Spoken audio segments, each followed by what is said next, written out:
Hello, and welcome back to Positively Ernest.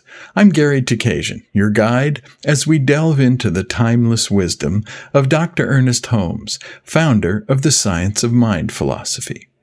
And we will look at how we can apply his teachings to our daily lives.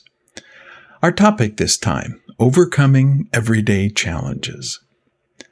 Science of Mind provides practical framework for applying spiritual principles to everyday living. One of the core tenets of Dr. Holmes' philosophy is the power of consciousness to shape our reality. So much of our experience of life depends on our mental outlook in the moment. Now, while certainly it's a cliche, it does remain true that we determine the amount of water in the glass, that it's either half full or half empty, according to our state of mind at the time. Now, when we're faced with a challenging situation, the half-full, half-empty analogy comes into prime focus. At those times, many of our past experiences seem to call forth the same old reactions, which, over time, become automatic, their go-to responses. Dr. Holmes wrote, "By thinking upon a condition, we tend to animate it with the life of our thought, and thereby it is perpetuated and magnified." Now, in his work, Dr. Holmes asserted that conditions are not entities, that we are the entities. This implies that we're the ones in control, not the conditions, unless we willingly give our power over to them. Now, he also wrote, "While it is true that wrong conditions exist, they could not remain unless there was someone to experience them."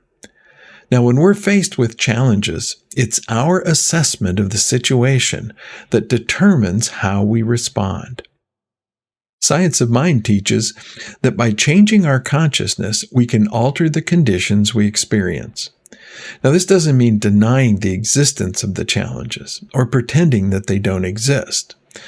Rather, it means shifting our perspective and understanding that these challenges are not external entities, but rather reflections of our own internal consciousness.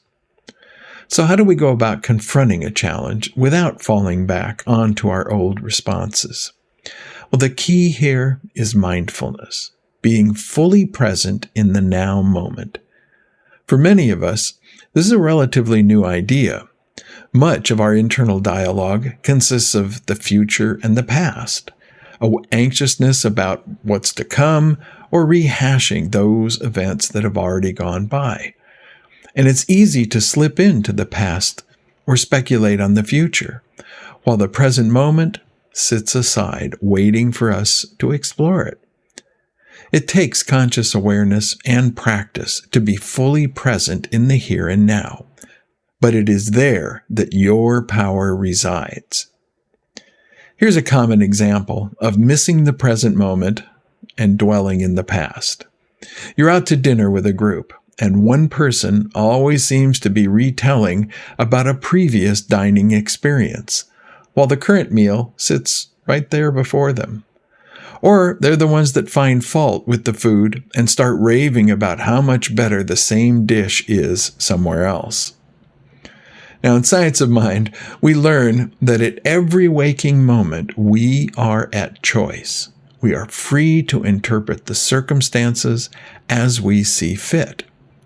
So our work, then, is to circumvent the auto-responses and approach the situation from a place of mindfulness and choose a response that is more appropriate to the current situation. One way to help develop mindfulness is to practice seeing positive outcomes. Now, in his 1960 best-selling book, Psycho-Cybernetics, Dr. Maxwell Maltz wrote about using our imaginations to rehearse situations ahead of time, in essence, practicing in the theater of our minds. He recounted stories of concert pianists, professional golfers, dancers, and other performers going into a meditative state and practicing their various performances ahead of time. Each one told of how this mental practicing, seeing themselves being successful, was as valuable to them as doing it physically. Now, in Science of Mind, we encourage much the same thing, which we call visualizing.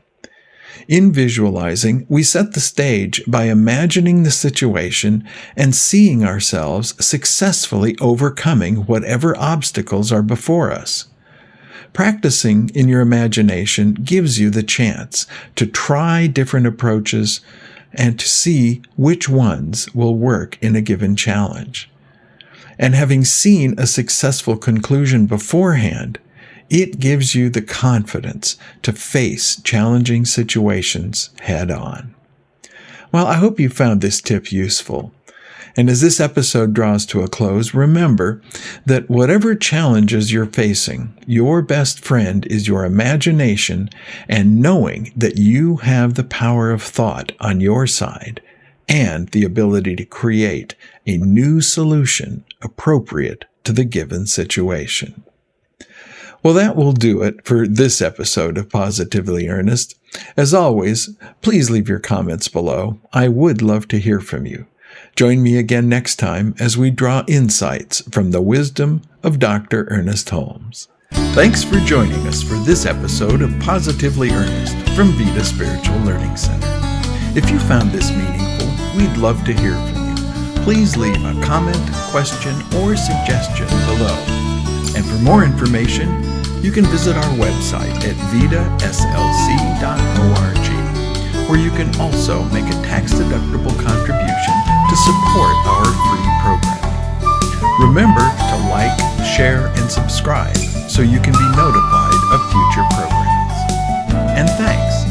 We'll see you next time as we are Positively Ernest.